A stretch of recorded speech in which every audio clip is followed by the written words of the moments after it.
Mais um dia de conferência da ONU sobre mudanças climáticas acontecendo, a COP, pela primeira vez no Brasil e na Amazônia, em Belém do Pará. Na Zona Azul, a área diplomática, os acordos estão sendo costurados sobre transição energética, financiamento climático, emissão dos gases de efeito estufa, mas vários outros assuntos correm paralelamente, principalmente quando a gente está falando da região norte do país. Saneamento básico e infraestrutura. Para falar sobre isso, eu estou aqui com a CEO do Instituto Trata Brasil, Luana Preto. Luana, obrigada por atender a Band News FM. Eu que agradeço, é ótimo poder estar aqui com vocês falando desse tema tão importante. Luana, tem uma relação direta, né, de saneamento e mudanças climáticas e meio ambiente e sustentabilidade. Primeiro, porque se a gente não trata o esgoto, não tem uma água de qualidade, a gente está falando de uma contaminação gigante. Para quem está aí do outro lado e não consegue pensar nessa relação, explica um pouquinho qual que seria o impacto direto. Bom, quando a gente fala de um rio poluído, por exemplo, esse rio está poluído muito por conta da falta da coleta e tratamento dos esgotos, né? Então, quando a gente usa água na nossa casa, essa água ela se transforma em esgoto, seja por meio do vaso sanitário, do local onde a gente lava a louça, o uso geral da água da nossa casa se transforma em esgoto. Se esse esgoto não é coletado e tratado, ele vai infiltrar no solo e ele vai acabar no rio e acaba tendo toda a poluição que faz com que haja a degradação do meio ambiente, a morte dos peixes, enfim, toda a poluição que a gente acaba vendo. Quando a gente olha a região da Amazônia Legal, nós temos apenas 23% da população com coleta e tratamento dos esgotos. Então a gente lança por dia mais de 700 piscinas olímpicas de esgoto bruto na natureza. Essa é a realidade da Amazônia Legal. E por isso que é tão importante a gente entender que é um direito fundamental a gente ter acesso à coleta e tratamento dos esgotos e que se a gente não tem, além da degradação do meio ambiente, né, que tem total correlação, nós temos um problema de saúde pública, né? Então muitas vezes a gente está vivendo a questão dos eventos climáticos extremos, secas, tempestades, ondas de calor, as inundações acabam se misturando com o esgoto bruto quando a gente não tem coleta e tratamento do esgoto, as pessoas têm contato com esse esgoto bruto, a gente tem maior incidência de leptospirose, de diarreia, de dengue, né, doenças relacionadas à falta do saneamento básico. Então, por isso que não tem como dissociar a mudança climática com acesso pleno ao saneamento, porque os eventos climáticos extremos estão cada vez mais recorrentes, né? E a gente precisa de planejamento para que esses eventos não impactem a vida da população. Então, mesmo que haja episódios de secas, de tempestades, de ondas de calor, a população não pode ficar sem acesso à água tratada ou não pode ser impactada com doenças associadas à mistura dessa água da chuva com esgoto bruto, né? Então, esse é o grande ponto. E o que a gente também identificou é que aqui na Amazônia Legal, a cada R$1 investido em saneamento básico, nós temos um retorno de R$ 5,10. E o que é esse retorno? Esse é um retorno que é para a sociedade. Então a gente está falando de redução de custo com saúde, né? A gente está falando de ganho de produtividade. Então, se eu estou com uma dor de barriga, muitas vezes eu falto no trabalho, eu não vou ter a renda, vou ter minha renda comprometida. A gente está falando de crianças, muitas vezes, que têm uma escolaridade média prejudicada. A criança que tem diarreia com uma frequência bastante elevada, ela não vai ter um desenvolvimento físico, intelectual, neurológico adequado. Essa criança vai estudar em média 1,8 anos a menos. Isso vai impactar na renda média futura e no desenvolvimento da população de uma maneira geral. Luana, tem um estudo que vocês lançaram há alguns meses, trazendo as cidades que estão com os piores índices de saneamento. O Pará tem duas, ali no topo, Belém sendo uma delas, com os piores índices. E o que me chamou a atenção nesse ranking que vocês trouxeram, além do investimento médio ser abaixo do recomendado em saneamento, é que piorou de um ano para o outro. O que está acontecendo na região norte agora? Claro, esse é um estudo falando de 2024, se está em 2025, tem obras, para quem acompanha a gente sabe, obras da COP30 relacionadas à macrodrenagem, a saneamento, então há um avanço a vir, mas o que aconteceu? Bom, infelizmente, na região norte, de uma maneira geral, o saneamento ele nunca foi visto como uma prioridade, né? Então, por exemplo, se a gente pega o Pará, o investimento médio é de R$19 por ano por habitante, quando a média do Brasil de investimento é de R$126 por ano por habitante. Então, esse tema, ele infelizmente ficou de lado ao longo dos anos, mas agora, né, foi feita então a concessão aqui também, há uma previsão de investimento bastante elevada e acho que o nosso papel como sociedade é acompanhar esses investimentos. Porque eu sempre costumo falar que o investimento vai se traduzir em obras, que vai se traduzir em um maior percentual da população com acesso ao serviço.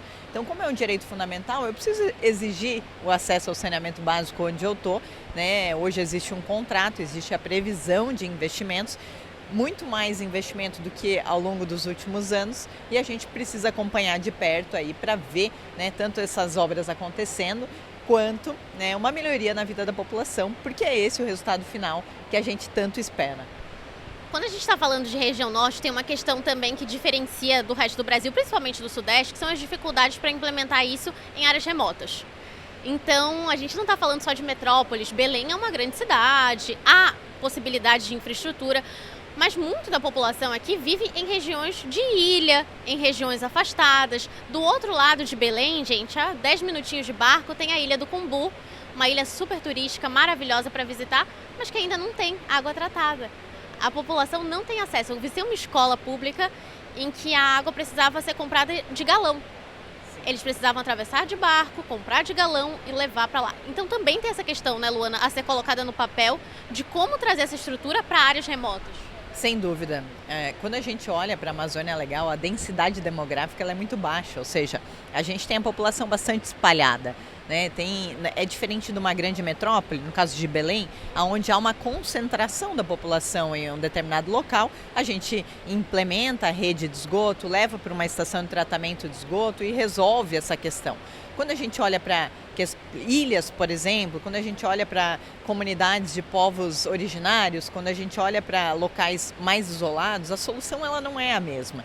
A gente precisa pensar, né, em garantir a água dentro dos padrões exigidos pelo Ministério da Saúde, mas com soluções alternativas. Né? Então a gente está falando de um poço que vai receber, em que a gente capta água e vai clorar aquela água para atender os padrões. A gente precisa pensar no uso de tecnologia para de maneira remota acompanhar esse processo de tratamento de água. A gente precisa pensar no tratamento de esgoto, seja com biodigestores, seja com soluções baseadas na natureza, integrando a solução do saneamento com o meio ambiente. Né? Então, eu costumo falar que não existe solução única para o saneamento básico no Brasil, e a solução que ela é aplicada em São Paulo, ela não é a mesma solução aplicada, por exemplo, quando a gente fala da Amazônia menos adensada.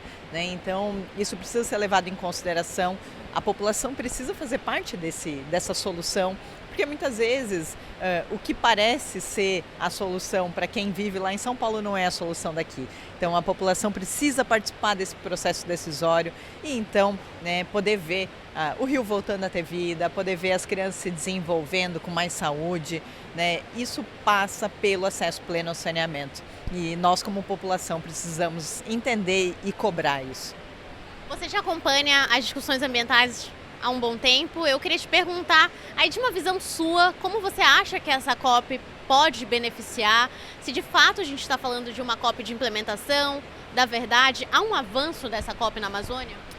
Bom, acho que a gente está falando muito de soluções, né? Acho que a gente está trazendo cases aplicados já em determinadas localidades, mostrando, enfim, o futuro também do país para o mundo. Né? Existe uma discussão a respeito de finanças sustentáveis, de finanças verdes, da importância do investimento no Brasil para o avanço e o cuidado com o meio ambiente. Né? Então, isso passa pelo saneamento, porque se eu vou pensar na conservação da Amazônia e eu estou lançando esgoto bruto lá, não tem como eu falar na preservação dos rios se eu não tiver coleta e tratamento dos esgotos. Né? Então, acho que a gente está falando muito de ação, até porque a gente não tem mais tempo. Né? A gente está com os eventos climáticos extremos batendo na porta da nossa casa. E se a gente não fizer nada, seja em medidas de mitigação e adaptação, a população, principalmente a mais carente, vai sofrer cada vez mais. Hoje, a população que mais sofre é a população mais vulnerável. É onde muitas vezes dá inundação na casa da pessoa, é onde falta água, onde não há mobilidade de transporte, porque o rio secou. Então, se a gente não partir para ação e usar os cases de sucesso do mundo para implementar no Brasil, a gente vai sofrer cada vez mais, e quem mais vai sofrer é quem mais precisa. E o Instituto Trata Brasil divulgou há pouco um novo relatório. Eu queria que você compartilhasse com a gente os principais destaques, o que chamou a atenção de vocês, de todos os pesquisadores. Bom, nós avaliamos um estudo nós publicamos um estudo que ele avalia a demanda hídrica futura até 2050, ou seja, se a população continuar crescendo, se a economia continuar em pleno desenvolvimento, se a temperatura do planeta continuar aumentando em 1 grau Celsius, como a gente está prevendo, como que fica a questão da demanda por água e da oferta por água no nosso país? E aí nós chegamos à conclusão, né, que nós temos um risco de 12 dias de racionamento na média do Brasil até 2050. Regiões mais críticas, como a região centro-oeste e a região nordeste, esse racionamento pode ser de 30 dias. Né? Então, isso demonstra que o volume médio dos nossos rios está diminuindo, né? Então, o número de dias de chuvas ele tem diminuído. A gente tem, em determinadas épocas do ano, sofrido mais com esse volume médio dos rios e a demanda por água está aumentando. As ondas de calor fazem com que a gente precise de mais água, faz com que a população tenha crescido, o PIB tenha aumentado, a indústria precisa também de água para se desenvolver. E então isso chama a atenção que precisamos fazer alguma coisa. Precisamos reduzir perdas de água. Hoje o Brasil perde 40% de todo o volume de água produzida. Precisamos ser mais eficientes no uso da água. Precisamos conservar a floresta. Às vezes a gente pensa, dá para produzir água? Dá para produzir água. A água é produzida na floresta. Né? Então, se a gente não cuidar da nossa floresta, as nascentes também passam a secar. E aí a gente vai ter um problema de água na quantidade e na qualidade necessária para as futuras gerações. Já está acontecendo agora, né, Luana? Em São Paulo a gente viu nos últimos meses um controle maior, diminuição da vazão da água encanada no chuveiro durante a noite por conta da baixa reserva dos rios, da bacia hídrica ali afetada. Sem dúvida, isso já é uma realidade em várias regiões do país, tanto em São Paulo quanto na região centro-oeste, a gente vê poços secando já. E a tendência é que, se a gente não fizer nada, é esse problema se intensificar. Então imagina que a previsão, uma diminuição no volume dos rios de 3,4% ao ano. Então, a cada ano que passa, a gente vai ter menos água nos nossos rios. E da mesma forma, a gente vai precisando, porque a gente não muda os nossos hábitos muitas vezes, né? A gente vai precisando de mais água. Então, não tem escapatória. Ou a gente é mais eficiente em captar e distribuir água, em consumir água de maneira racional, ou a gente vai ter esse problema intensificado cada vez mais nos próximos anos. Você falou um número que me chamou a atenção, que é o desperdício de água no Brasil, a gente não agir com eficiência. Qual que é o maior motivo dessa água não ser aproveitada e o que a gente podia fazer? Bom, então a gente capta água no rio, a gente trata essa água e a gente distribui ela por meio de redes para a casa da população, né? O grande problema é que hoje a gente não é eficiente nessa distribuição de água. Então, isso faz com que mudança de pressão na distribuição de água cause vazamentos. Esses vazamentos, muitas vezes, eles demoram muito para ser identificados quando eles são vazamentos ocultos e demoram muito para ser consertados. Então, isso gera um desperdício muito grande, né? Então, é como se, vamos lá, a gente está produzindo 100% e está chegando só 60% da água na casa da população, né?